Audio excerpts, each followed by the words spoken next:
Hello guys, welcome back to my channel. आज से हम एक नई कोरियन सीरीज़ को एक्सप्लेन करने जा रहे हैं जिसका नाम है मनी हाइस्ट। तो सीरीज़ शुरू होती है और हमें दिखाया जाता है कि एक लड़की जिसका ताल्लुक नॉर्थ कोरिया से होता है, वो भी के पॉप बनना चाहती थी, लेकिन नॉर्थ कोरिया में होने की वजह से उसे नॉर्थ कोरियन मिलिट्री ज्वाइन करनी पड़ती है। और फिर वहाँ पर न्यूज़ आती है कि नॉर्थ कोरिया के और साउथ कोरिया के दरमियान जो वॉर थी वो एंड हो चुकी है और दोनों कंट्रीज़ रीयूनिफाई हो चुके हैं। अब से वहाँ एक ही करेंसी चलेगी और ये ईयर 2025 का होता है। अब रीयूनिफिकेशन के बाद कई लोग नॉर्थ कोरिया से साउथ कोरिया की तरफ आ रहे होते हैं अपनी लाइफ को बेटर बनाने के लिए, जिनमें हमारी फीमेल लीड भी होती है जिसका नाम टोक्यो होता है। सब लोग ही वहाँ बहुत खुश होते हैं, स्पेशली नॉर्थ कोरिया वाले, क्योंकि उनके पास कम अपॉर्चुनिटीज़ होती हैं। टोक्यो को भी नॉर्थ कोरियन आर्मी से डिस्चार्ज कर दिया जाता है क्योंकि अब वहाँ पर एक यूनिफिकेशन आर्मी होगी। लोग अपने ड्रीम्स को पूरा करने के लिए नॉर्थ कोरिया से साउथ कोरिया आ रहे होते हैं। दोनों कंट्रीज़ की तरक्की को मद्देनज़र रखते हुए एक जॉइंट एरिया बनाया जाता है जहाँ पर बेहतर मौके मिलेंगे लोगों को।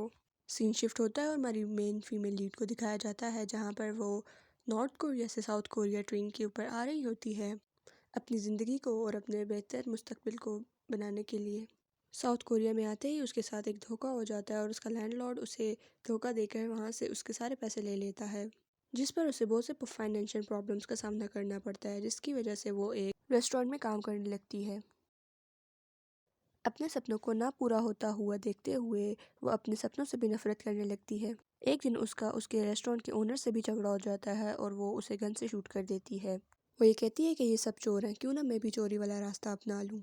फिर सीन शिफ्ट होता है और हमें 1 साल बाद का सीन दिखाया जाता है जहाँ पर टोक्यो अब बहुत ही ज़्यादा फेमस थी बन चुकी होती है, जहाँ पर वो कोरिया के मोस्ट वांटेड लिस्ट में होती है क्योंकि हालात बहुत ज़्यादा ख़राब होते हैं। वो अपने पार्टनर को खो चुकी होती है और साथ में उसके पास कोई भी जगह नहीं होती। आखिर वो इस सिचुएशन से थक हार कर अपने आप को शूट करने ही वाली होती है कि वहाँ पर अचानक एक प्रोफेसर नामी शख्स की एंट्री होती है जो उसे समझाता है और कहता है कि मैं एक बहुत बड़ा प्लान कर रहा हूँ, क्या तुम मेरा उसमें साथ दोगी, जिससे हम सबकी लाइफ बेटर हो जाएगी।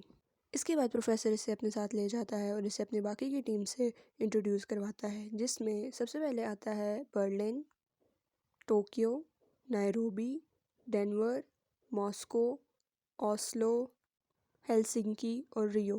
प्रोफेसर उन्हें कुछ रूल्स बताता है कि हम में से किसी को भी एक दूसरे के बारे में जानने की ज़रूरत नहीं है। हम एक दूसरे के बारे में जितना जानेंगे उतना ही हमारे लिए ख़तरनाक होगा। प्रोफेसर उन्हें प्लान बताता है कि हम मिंट से 4 ट्रिलियन रॉब करने की प्लान करते हैं, जिस पर वो उसे कहता है कि हम पब्लिक की हेल्प से इसे रॉब करेंगे और किसी को भी किल नहीं करेंगे। जिस पर वो प्लानिंग स्टार्ट कर देते हैं और प्रिपरेशन करने लगते हैं। प्रोफेसर उन्हें सारे प्लान्स एक्सप्लेन करते हैं। सीन शिफ्ट होता है और कोरिया मिंट को दिखाया जाता है जहाँ पर एक रेगुलर सा ही दिन होता है।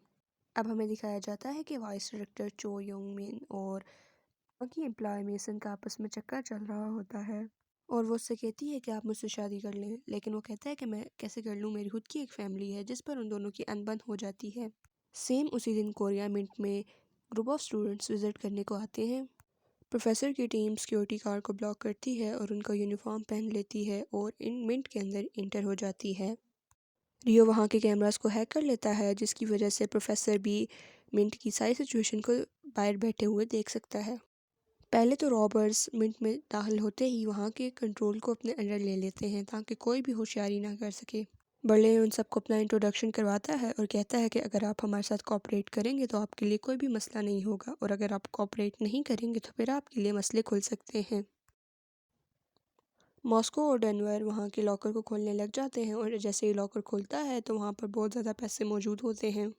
अब प्लान के मुताबिक 4 लोग मिनट से बाहर आते हैं और वो ज़मीन पर फायरिंग करना स्टार्ट कर देते हैं और एक पैसों से भरा हुआ बैग ज़मीन पर छोड़ देते हैं।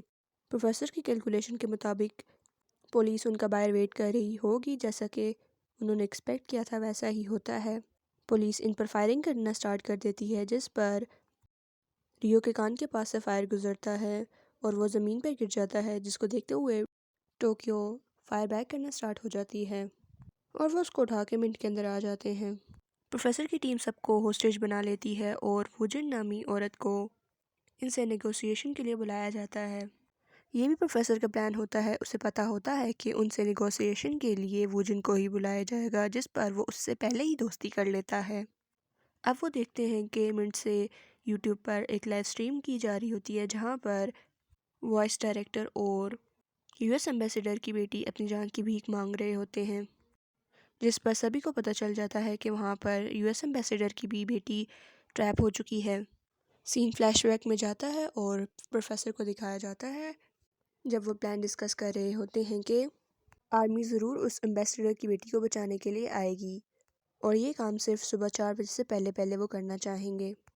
वो उन्हें साथ में बताता है कि जो स्क्वाड है वो 4 जगहों से इंटर होने का ट्राई करेंगे, जिस पर वो कहता है कि सबसे पहले वो छत की तरफ से इंटर होना स्टार्ट करेंगे। तो प्लान के मुताबिक अगर वो छत से इंटर होते हैं तो वो गन्स लेकर उनके सामने खड़े होंगे और स्क्वाड छोटा सा होल करके वहाँ से अंदर कैमरा डालकर देखती है और अंदर की सिचुएशन को पता करना चाह रही होती है, जिस पर वो देखती है कि रॉबर्ट्स की पूरी टीम वहाँ पर अपनी गन्स के साथ मौजूद होती है, जिसकी वजह से उनको वहाँ से बैकअप करना पड़ता है और वो वहाँ से वापस की पीछे की तरफ चले जाते हैं।